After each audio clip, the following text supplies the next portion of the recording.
You made a great move to join us in the trenches with Dave Lapham, brought to you by First Star Logistics, coming to you from our outstanding studios as always, because we caught up with Vonn Bell, one of our favorites, no question, because this guy is all about football and he communicates it so well. Very popular with his teammates. He's very, very physical, but extremely intelligent.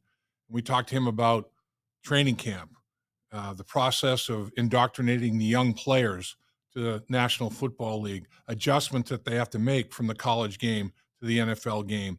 And sometimes those adjustments start to show up, a la preseason game number one, where maybe you get a little bit handsy and all that sort of thing in the back end that leads to penalty issues. So it's interesting to listen to Vonn Bell and to listen to him talk about his process. It's all about the process with Vonn Bell. You're going to like what he has to say.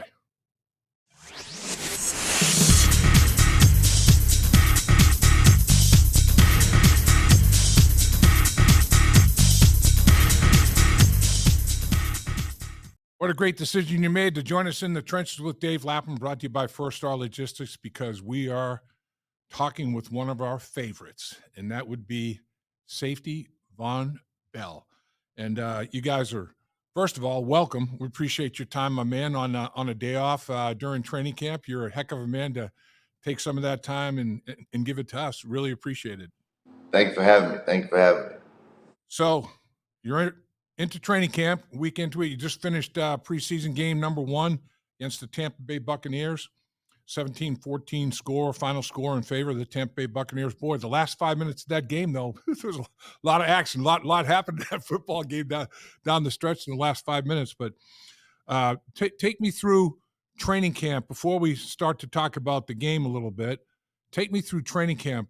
You guys, I mean, boy, everybody, training camp is very, very physical. You guys are playing with an edge. It's impressive to watch what's going on. You guys are working hard, aren't you? Oh yeah, for sure. Our goals in training camp, especially on our side of the ball on defense, Lou was always talking about how we was having non-negotiables about playing physical communication and just getting to our goals every day. No lows, no MEs, and just playing top-notch football on defense and just being physical. And we're just trying to improve our identity, and that's what we're trying to build every day in, day out when we hit that field in training camp, and just really just work on ourselves and holding each other accountable, and keep on building the standard and the culture that we've been having here in Cincinnati, and that breed that success to that playoff football. You know, the thing I always like to watch is at training camp, the veterans and young players, the relationships that are starting to be established, and how much help, you know, a veteran guy like you can be to the younger guys. And you're like a coach on the field, my man. I love getting as close as I can to the back end and watch you and listen to you and what you're doing. And we talked about it before in the locker room. I remember the one practice, you know, after a play, you're like, young buck, man, I was telling you, I had the inside. Why'd you come inside? I was telling you I had the inside. And he gave up a completion to the outside, and you're telling him, you're taking him through it, you know, and reasons why, not just telling him the what's, but you're telling why. And I'm like, man, this guy, he's going to be a big help to this young player. And then, you know, it's like, oh, man, don't disguise to the point where you're jeopardizing your rep. You know, you got to do your job. Make sure you do your job. Don't try to be too smart. Don't over disguise. I mean, all those kind of things are invaluable to young guys. And I really tip my cap to you for being a leader, doing that for the young guys. Oh yeah, especially now these young guys, they're very smart. They're eager to out there make their stamp on this league, and they want to make plays. And they're being sponges, and they've been helpful for us too, giving their input of how they see things, and we're just feeding off each other. And because they got a different way of viewing things, I got a different way of viewing things, and I give them my success and my failures, and I show them on tape, and it happened. And they believe in it, and they trust in it, and we just building those bonds. And these guys are just eager, like I said, to go out there and make plays day in and day out and prove themselves and make an impact on this league and an impact on our room, and what can they do and how can they have a role in on this defense and on special teams and what the cause may be. So these young guys doing a heck of a job going out there every day and competing at a high level. So, you know, I tip my hat to them. They just keep on growing. You're a very physical player. I mean, you thrive on contact, and so do these young players. they'll stick their nose in there, as the old saying goes. The kind of throwback players a little bit. And Josh Newton got the wind knocked out of him a little. He took a hit and got the wind knocked out. But a couple plays later, there he is getting that first interception of his preseason. As a Cincinnati Bengal making that play. How impressive was that for him to respond like that? Man, Josh Newton, man, we call him Fig. Man, that dude's a dog, man. He just want to grind and impact some way and somehow, and he never backed down a challenge. And I told him to get back in there. He shaked it off quick. He said, "I'm about to get back in there," and I just know his mentality and what he brings to the game and what it means to him. And that's what people don't really understand, what it means to him and how he take the field. His approach is every day. He's on edge every day. I'm talking about it's no backing down, and you respect the man. He coming about his business, and he's showing it, and he's putting it out there on display. So hats off to him. Want to keep on growing and keep on making plays. Dejon Anthony stuck his nose in there as well and paid a price. He had some blood in that nose. I'm like, man, I hope that sucker's not broken. They took him in the tent and everything, I guess, to check it all out. Is he okay as far as you know? Oh, I already know. I haven't really seen. I just seen him a little swollen up a little bit. I told him to put ice on it, but I just always tell him it's charges to the game, man. I'm telling him, we break things, we tear things, and it just all amounts to the game that we play and that we love. So it's just the nature of the game, and he gonna be back in there, and he's not gonna bat an eye, and he gonna keep on sticking his nose in there again. There you go. There you go. When you look at it, the game itself, it starts out, the offense goes on a 12-play, 73-yard touchdown drive, and then the defense comes out in the football field 3 and out. And if you draw it up, you can't draw it up any better. You hope your offense takes control of the line of scrimmage, takes control of the tempo of the game and scores. And then defense says, you got nothing, I'm giving it back to the offense. I mean, that's exactly how you draw it up, isn't it? That's exactly how you draw it up, man. It's like a perfect story right there. Offense go out there and drive, score, and we do a 3 and out, quick in and out, and man, we want to keep on going. Yeah. It was a teaser for us, but man, it was job well done, job well executed, and that's what we wanted to that's what we wanted to show, and that's what we talked about: quick 3 and out, go out there, be sharp, be laser focused, and have the guys out there as a one collective and going out there and play great football. For the game, obviously that first drive they didn't get anything done offensively whatsoever. But for the game, they started to get that running game established. They rushed it 31 times for like 137 yards and a couple of touchdowns. And I know that's a big focus, a big point of emphasis for Lou this year. Last year had some struggles, in that running game, shutting that running game down. Have you had time to digest it, take a look at it? Was it more guys' gap control responsibility was questionable, or were they getting moved out of the gaps? What was it to your eye? Yeah, sometimes in the back end, especially for the back end, it's probably misfit sometimes.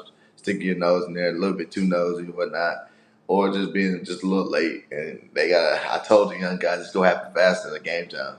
These guys out here fighting and clawing for position on spots and roster spots. These guys are going out here humming, and so it's just probably like a few misfits, coachable, and guys gonna be there in position next time. So the thing that you in the first drive for both offense and defense, the number ones like we talked about, 7-0, perfect. I mean, no penalties, looked like no missed assignments. I mean, it was like machine-like. And then as, started substituting guys, maybe overeager or whatever, or, maybe from a technique standpoint, you get in the heat of battle and you fall back to other techniques that you're not being taught at the time and all those kind of things. But then 8 penalties. I mean, 8 penalties. And of course, the fourth and long penalty that occurred to give him a first and goal at the 3-yard line was one that jumps out to everybody. But you want to play a cleaner game than having 8 penalties as a football team, don't you? Yeah, for sure. But when the young guys get in there, they're still trying to translate to the new game in the NFL, where in college you can collision down the field or whatnot, the case may be. So the legal touching and stuff like that, getting a little two hands at the top of the routes, and they just out there trying to compete at the highest level. But they gotta learn, and those flags, that laundry come out very, very more often than such in the league because they want to see more points scored. And so they gotta understand, you gotta be able to play with your feet now, play with your feet in your eyes. So be in great position, trust your leverage, trust your guy that's gonna be next to you, and know where your help is, that's gonna make them a better player when they review the film and they get the coaching points, and when they really get a feel, in game like situations like that, that you can improve next time you're out there. You make a great point, though, adjusting from the college, what you're allowed to do in the college game, adjusting to the pro game, and you're going against like the best of college players make it to the pros. So you're going against a higher level of competition, and you're not allowed to do what you did in college. So man, it's like 3 times harder. It's like, man, what do they want from me here, right? I mean, you got to make that adjustment mentally and physically. For sure, that's why you make you the 1% of the world. Yeah, exactly. I mean, yeah, this game's not for everybody. I'm telling you that. There's For no everybody. no two ways about that. Um, so how do you feel? What when young guys when they do make a mistake like that and they come to the sideline? You as a veteran player, do you kind of observe how they bounce back mentally? Do you go and try to give them some advice on how to bounce back mentally? How do you approach that part of when a guy has made a mistake like that?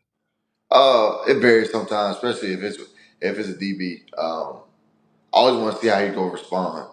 The case may be, he might know like, I didn't fall back fast enough in the gap, or if the wide flash back, or my eyes, or keys on the boot, or whatever the case may be. But I always just tell him, man, reset. I feel like DBs gotta have a mindset of amnesia at times. Like, coach, what happened? It's a reset of the body, Right. because we all breed off confidence. So you always got to have the next play mentality, and you got to go out there and challenge every play. If you catch the ball, if you make a big play, if you make a an interception, a big hit, a forced fumble, what the case may be, you always got to reset because they coming at you next play, and that's just the life of a DB.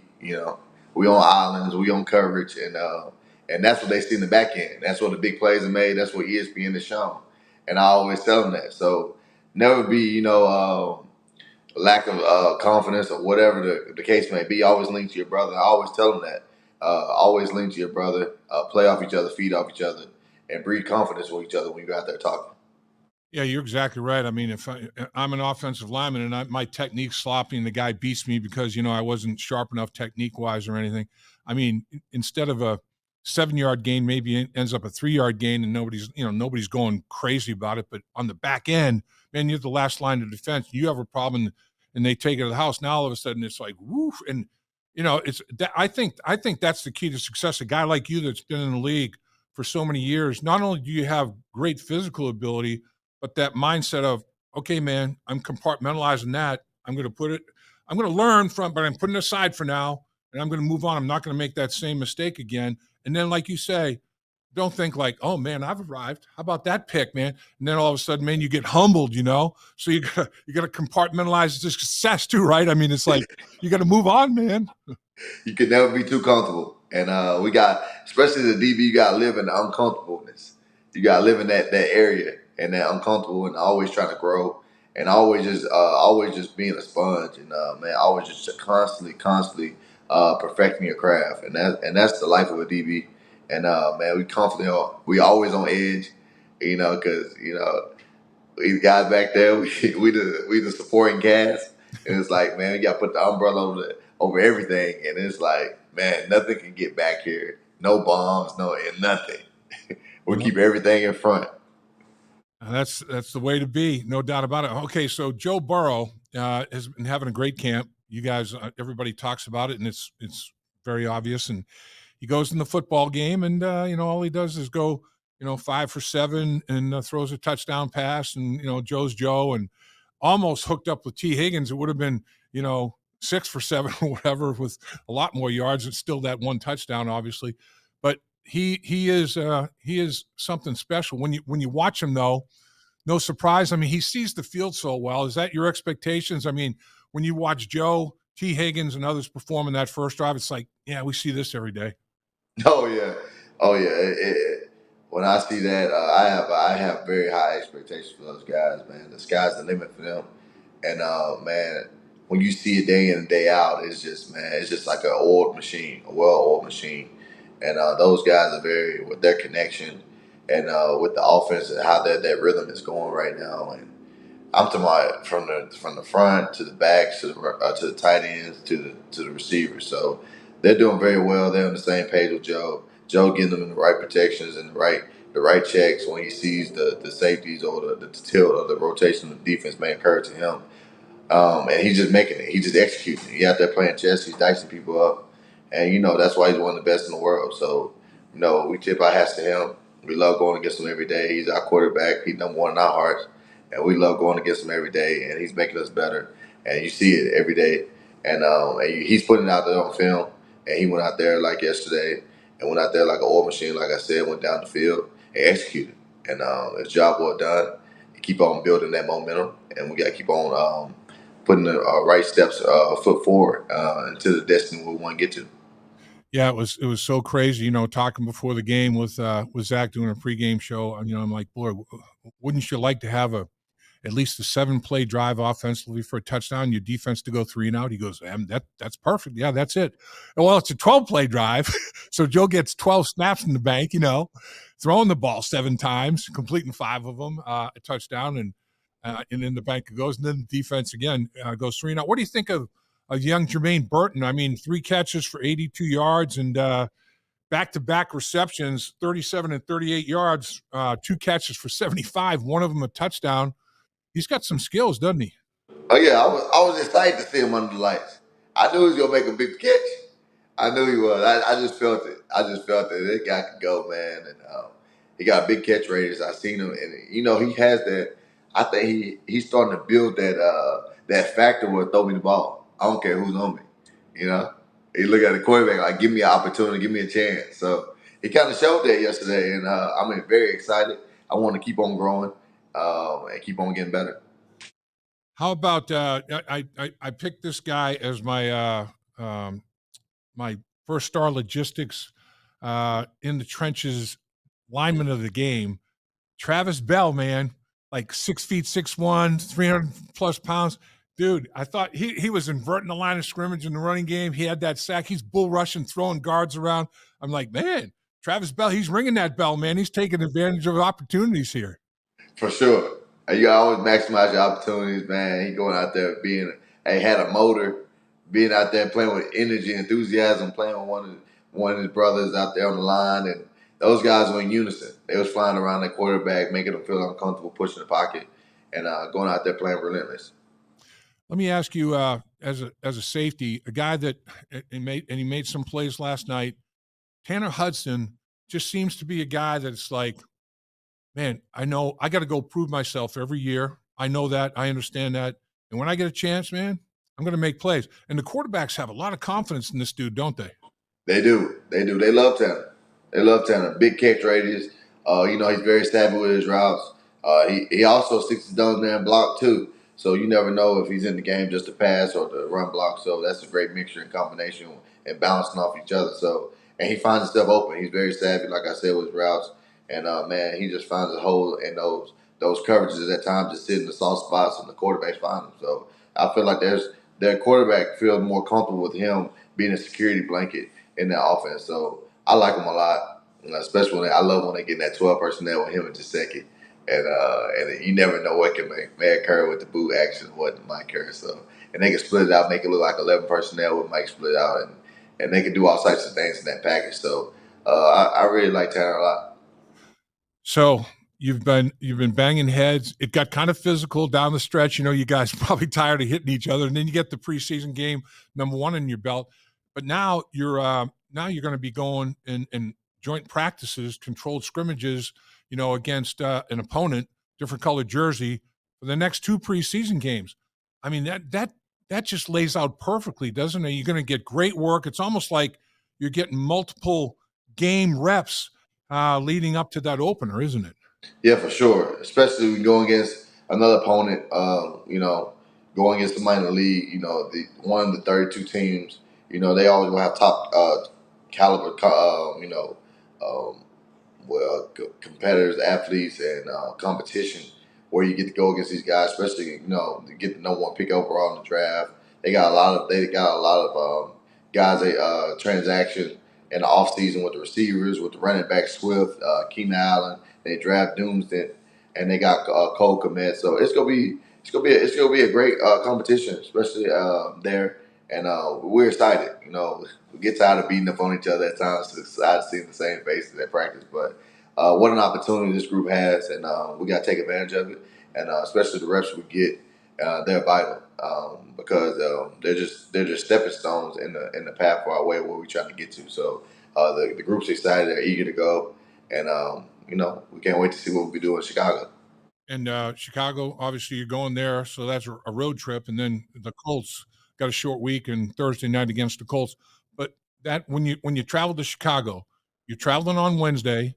You get that joint practice on Thursday. You got a day off for walkthrough on Friday, and then the game on Saturday. That's a lot of time where you guys are together. In a hotel.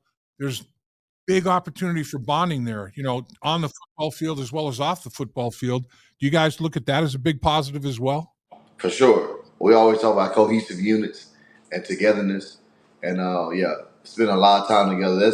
That's what their time's for. I talked to Coach Taylor, and he wants the guys around each other a lot.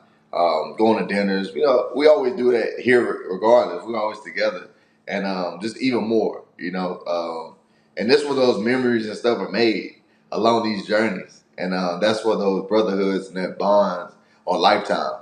And that's what it becomes. You look back and you just be like, man, you remember we was on this trip to Chicago, XYZ was at dinner, and it was like, and that's where it's bred, and that's where those elite teams really gel together. And when they're on the road, unfamiliar territory, and they just bond together. They dig deeper together. They go a little bit harder together, and those were those like I said, those brotherhoods for a lifetime really bond, and this were a time we could grow as one as a team, and in this time. So I can't wait to see it, and can't wait to get to it together. I know during the downtime, there's a lot of downtime. When you're on the road like that for a preseason game, and you get the controlled scrimmages and everything. And I was impressed when I'd see like all you defensive backs, the meetings were over and all that, but you're all together, 5, 6 guys watching more tape. And it's like, man, these dudes are serious now. I mean, these guys are about football. And you're having fun with it. It's not it's not like you're a grind. Yeah, it's an enjoyable experience, but you're still seeing things, learning things, having fun with each other. I mean, that's what it's all about, right? Yeah, that's what it's all about. Especially, I remember when Chuck, Coach Burt, he was like, he presented something to us as a unit, and he said, remove emotion, embrace the details. And that stuck with us. It's like, Yeah. it's a lot of DBs, we're very emotional, XYZ, very confident, but remove the emotion and embrace the details. And the details is that could be accountability or whatever the case may be when we watch a film together. We're being honest with each other. And it's like, was that rep good enough? Was that a game rep? You know what I'm Yeah. saying? So it's like, at the end of the day, we can't let we can't let ourselves down or my brother down because I'm hurting him. If I'm not there in the post, or if I'm in the quarters, I'm telling him I'm inside for him, or being that help, or if I'm calling him off on the coverage. It's like you gotta trust one another. And that's when that trust is bred. And if you can't be honest with me, how can I trust you? You know what I'm saying? I wrote that one down, man. Remove the emotion, embrace the details. Man, I'll tell you, that's like a great football philosopher right there, man. That's like, when you have a phrase that means so much, you know what I mean? Just a few words that mean so much. That's big time right there. That's big time. So what do you love most about the game of football, Vaughn? I think what really drives me and keep the fire going is the process. um, the process of preparation, and then when you get to apply the application and you get it done, it's like an operative of those Navy SEALs going out and getting the objective done. It's like, what's my next assignment?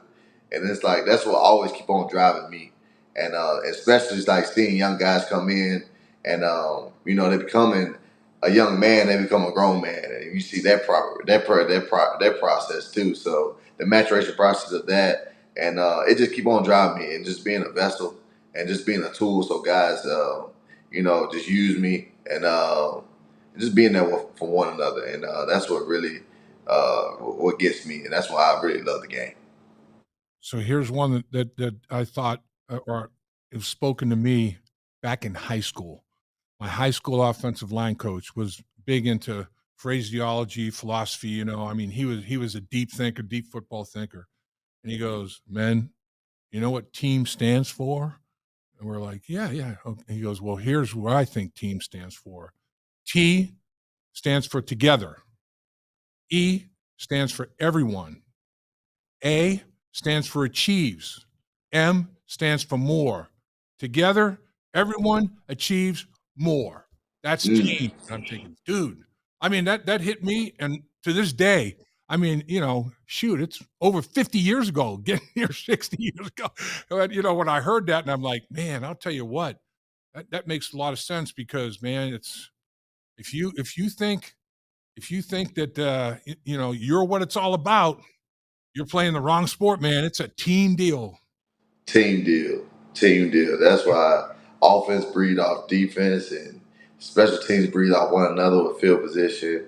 And we feed off them with, battle possession and field position, and we just got to play a overall collective game within the team, with getting 3-and-outs, getting the interception, flipping field position, offense scoring, or they make haste. They may be giving us a break with with the time clock and the time possession, then we flipping the field, or with defense we're punting or punt returns or pinning them back deep or a big return. So it's all the team sport.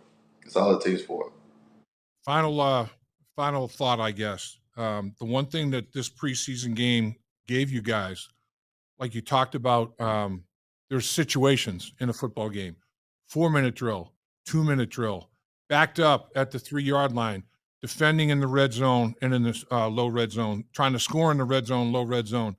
All of it, man. You guys experienced all of it in that first preseason game. There's a lot of very worthy tape to learn from, isn't there? Oh yeah, for sure. It's a lot of great tape to learn from, and we'll get in there and dissect it as a group. And I'm love to see how people go respond and see how people go get better from this tape and as a collective and a whole and as a team. And I'm ready to keep on down the forward and pushing forward together as a unit. And that's why you've been in this game for as long as you've been in this game, performing at the level that you performed at. That attitude right there. That's Vonn Bell right there in a nutshell, man. Appreciate your time, stud. All right, thank you so much. Thanks for having me. Dave Lapham here, and every day I am grateful for my experience to have played professional football. As a player, I realize self-motivation, leadership, and appreciating your teammates are key. At First Star Logistics, you can use those same attributes to create the life you want for you and your family. Build your future by working hard like I did. You'll see results both on and off the field. Call First Star Logistics today and be part of our winning team. Opportunity knocking.